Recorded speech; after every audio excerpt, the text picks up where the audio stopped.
The last plate had been washed, and the chairs were stacked neatly on the tables when Samuel Turner leaned his elbows against the counter of his small diner, Turner's Place. Outside, the neon sign sputtered, spilling pink light across the quiet street. It had been another long day, and Samuel, now 45, carried the kind of tiredness that didn't fade with a good night's sleep. Business kept the doors open, but just barely. He reached for his keys to lock up when something by the door caught his eye. An older woman stood on the sidewalk, her posture stooped, clutching the hand of a little girl no older than 7. Their clothes were worn thin, more suited for summer than the chilly autumn night. The girl hugged a faded teddy bear close to her chest, her cheeks flushed from the cold. Samuel's chest tightened. He had seen that look before, the mix of hunger and hesitation, but never this close, never right at his doorstep.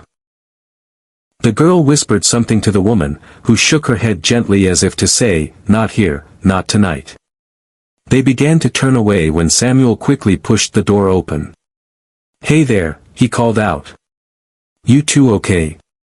The woman froze, holding the girl's hand tighter. "We didn't mean to bother you," she said softly, her voice strained and tired. Samuel offered a warm smile. "You're not bothering anyone. Come inside. I've got some food left over, and it's warmer in here." The girl's eyes lit up, but she looked to her grandmother for reassurance. After a pause, the older woman gave a faint nod, and together they stepped in. The bell above the door jingled as Samuel guided them to a booth in the corner. He brought out bowls of hot tomato soup with grilled cheese sandwiches and glasses of water. The girl's eyes widened as the plate touched the table. She waited for the woman's nod before taking her first bite, then ate with a quiet eagerness that made Samuel's throat tighten. He sat across from them, his tone gentle. "I'm Samuel. This place is mine. What should I call you?" The woman looked at him carefully before answering. "I'm Marjorie," she said softly. Her hand brushed the girl's hair back. "And this is my granddaughter, Chloe." Samuel nodded. "Glad to meet you both." Marjorie lowered her eyes. "Thank you for this. We haven't had a meal like this in a while." Samuel studied her face. Her eyes carried a weight, the kind born from years of holding everything together. "Where will you stay tonight?" he asked quietly. Marjorie hesitated. "We'll manage," she murmured. Samuel frowned. His diner wasn't a shelter, and he barely made ends meet as it was. But the idea of sending them back into the cold gnawed at him. He remembered his own childhood, nights when his mother skipped meals so he could eat, the ache of being alone when his father disappeared. "I've got a little room in the back," he offered finally.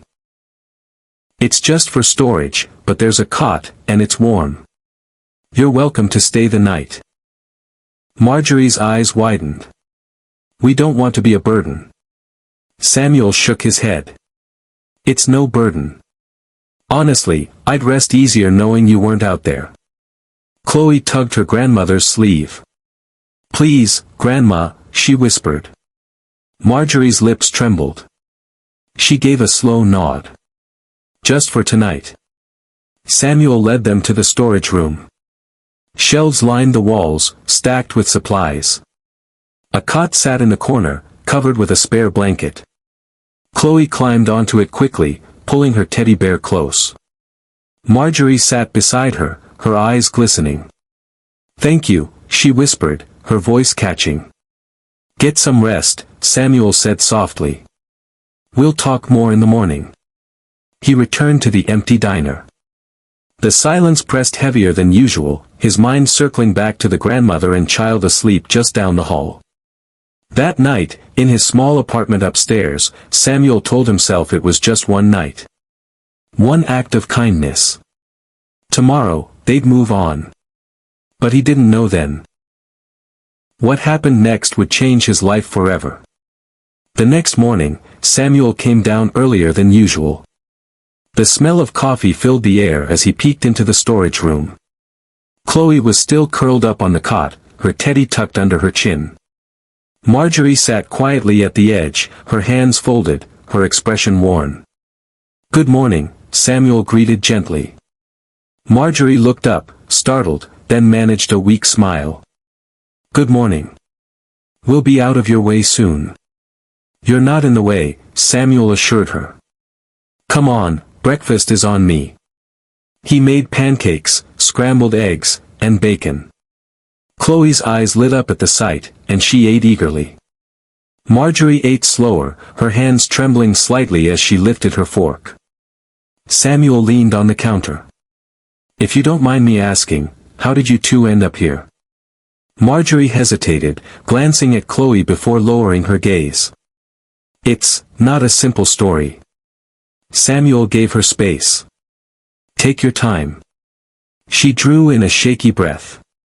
"Chloe's mother, my daughter, passed away last year. A sudden illness. Since then, it's just been us. I tried to keep working, but I'm not strong like I once was. Bills piled up. We lost the apartment. And then, we just kept moving." Her voice cracked, but she pressed on. "Shelters are full more often than not. Some nights we walk until morning because there's nowhere else to go." Samuel's chest ached. Chloe cut her pancake into neat squares, pretending not to hear, though her shoulders told a different story. Marjorie forced a faint smile. "You've already done so much. We'll leave after this." Samuel studied them both.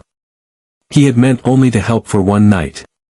But something inside him told him this wasn't the end. "Don't worry about leaving yet," he said quietly. "Finish your breakfast. We'll figure things out." But deep down, Samuel already knew, this was more than one night. This was the start of something that would change everything. The breakfast dishes were cleared, but the silence that followed lingered in the air. Samuel refilled Marjorie's coffee cup, watching her carefully.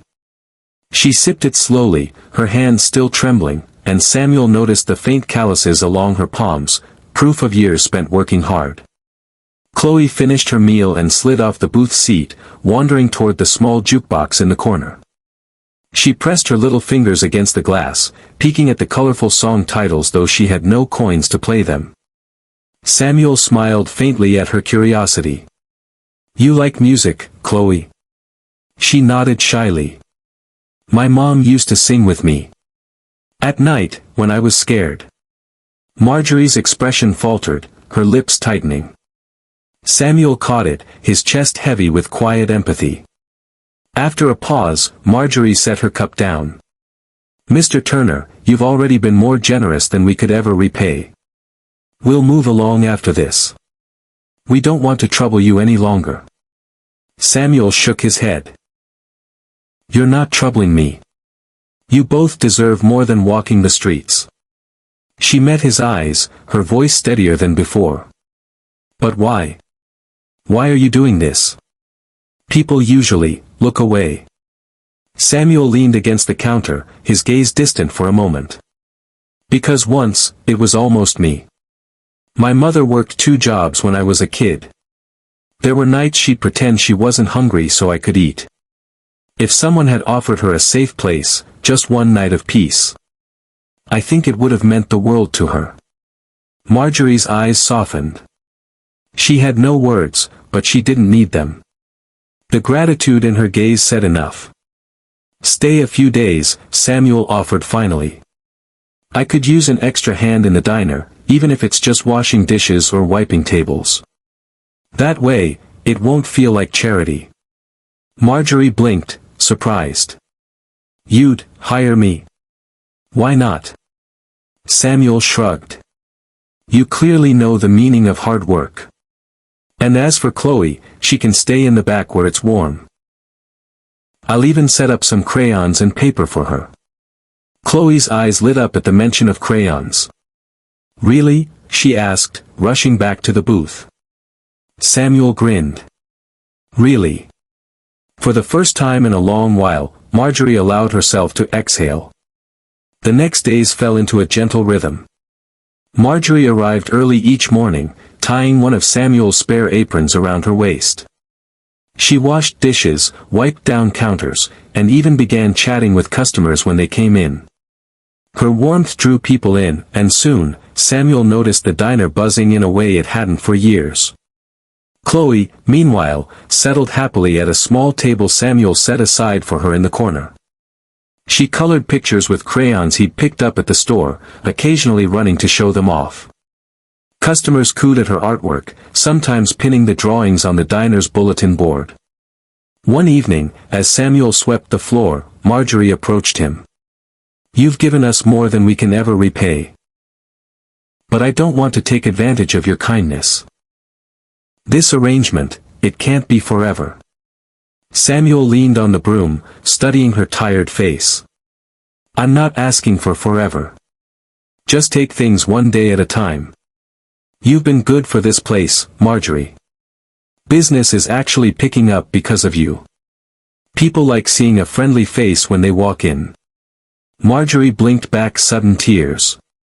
"You really mean that?" "Of course I do," Samuel said softly. But as the weeks passed, Samuel began to realize it wasn't just the diner that was changing. It was him. For years, he had gone through life on autopilot, running the diner because it was all he knew. The days blended together, customers, dishes, bills, sleep. But now, with Marjorie's steady presence and Chloe's laughter filling the air, the diner felt alive again. And Samuel felt alive again too. One rainy afternoon, a pair of customers entered, a well-dressed man and woman, their umbrellas dripping by the door. They glanced around the diner with a faint air of judgment before settling into a booth. Samuel served them with his usual professionalism, but he noticed the way the man's eyes narrowed at Marjorie as she wiped down a nearby table. "Excuse me," the man said curtly. "Is she an employee here?" Samuel straightened. "Yes, she is." The man exchanged a look with his companion, then leaned back. "She looks more like someone who should be in a shelter. You might want to be careful about the image your business puts out." Samuel's jaw tightened. "She works hard, and she's part of this diner. That's the only image I care about." The man scoffed. "Suit yourself. But don't say I didn't warn you when people start talking." When they left, Marjorie approached quietly, her eyes lowered. "I'm sorry," she whispered. "I don't want to bring you trouble." Samuel placed a firm hand on the counter. "Don't apologize. That man doesn't know your story. And if anyone has a problem, they can take their appetite somewhere else." Tears welled in Marjorie's eyes. "You don't know how much that means to me." Samuel gave her a gentle smile. "You've given me just as much, Marjorie. Don't forget that." That night, after closing, Samuel found himself lingering in the diner longer than usual. He stood by the window, watching the rain trickle down the glass. When he turned, he saw Chloe fast asleep in the booth, her teddy bear tucked under her chin, her coloring book open beside her. Marjorie was quietly folding napkins, her movements methodical, almost meditative. For the first time, Samuel realized the truth pressing at the edges of his heart. This wasn't just temporary. Marjorie and Chloe weren't just guests in his diner anymore. They were becoming part of his family. And though Samuel didn't yet know how, he was determined to make sure they stayed. Winter crept in quickly. The mornings grew colder, and Samuel often found himself arriving early just to fire up the heaters before Marjorie and Chloe came downstairs.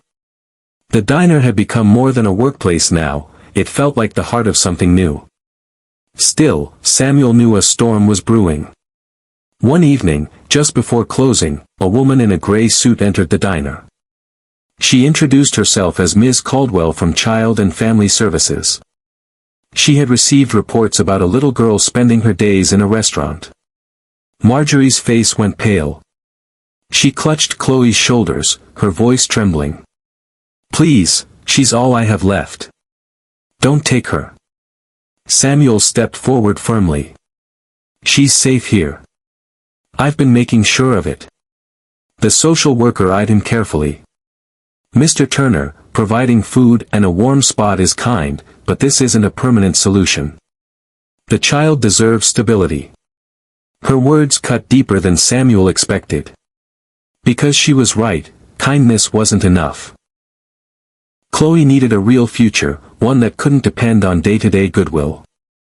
That night, after Ms. Caldwell left with a promise to return, Samuel sat at the counter long after the lights were out.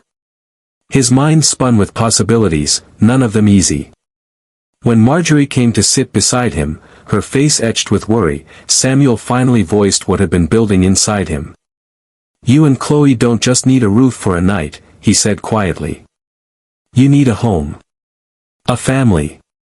Something steady. And he paused, unsure if he was speaking too boldly. "I want to help you find that. Even if it means changing everything about my life to make it possible." Marjorie's eyes filled with tears. "Samuel, you've already done more than I could ever dream. But I'm not sure what I have left to give in return." Samuel looked at her with a soft steadiness. "You've given me something I didn't even know I was missing. A reason to wake up with more than just bills and orders waiting for me. You and Chloe. You've brought life back into this place. Into me." Marjorie pressed a hand to her mouth, overwhelmed. The following weeks were filled with paperwork, meetings, and long, anxious waits. Samuel offered to sponsor Marjorie and Chloe, to help them settle into something more permanent. It wasn't easy, the process was slow and tangled with red tape. But Samuel refused to give up. The regulars at the diner noticed, too. They had grown fond of Marjorie's warm greetings and Chloe's drawings taped along the walls. Slowly, the community rallied. People donated clothes, toys, even a mattress for Chloe. One man helped connect Samuel to a lawyer willing to work pro bono to navigate the legal hurdles. It was as if the kindness Samuel had offered was now returning to him tenfold. One crisp February morning, Samuel unlocked the diner door to find Marjorie and Chloe waiting for him with wide, hopeful eyes. In her trembling hands, Marjorie held an official envelope. "Open it," Samuel urged, his heart pounding. She unfolded the letter slowly, her eyes scanning the words before filling with tears. "We've been approved," she whispered, her voice breaking. "We're allowed to stay together. And Samuel, you're listed as our sponsor." Chloe squealed with delight, throwing her arms around Samuel's waist. "We get to stay." Samuel knelt down, hugging her tightly. The warmth of that moment spread through him like sunlight breaking a long, gray winter. Marjorie stood nearby, her tears falling freely. "I don't know how to thank you," she said softly. Samuel looked at both of them, his voice steady with quiet conviction. "You already have. By letting me be part of your lives." Months passed, and Turner's Place no longer felt like Samuel's alone. The diner had become their shared home, filled with laughter, stories, and the smell of pancakes on Saturday mornings. Marjorie worked the floor with confidence, loved by the regulars for her kindness. Chloe sat at her little corner table after school, her drawings covering almost every inch of the bulletin board. The customers smiled when they walked in, not just because of the food, but because the diner radiated something rare, a sense of family. One evening, as Samuel turned the sign to "Closed," he glanced across the diner. Chloe was coloring, humming to herself. Marjorie was wiping the counter, her smile soft and content. Samuel realized in that quiet moment that the choice he made that night, to let a grandmother and her granddaughter in for just one night, had changed the entire course of his life. What began as a single act of compassion had blossomed into something permanent, something beautiful.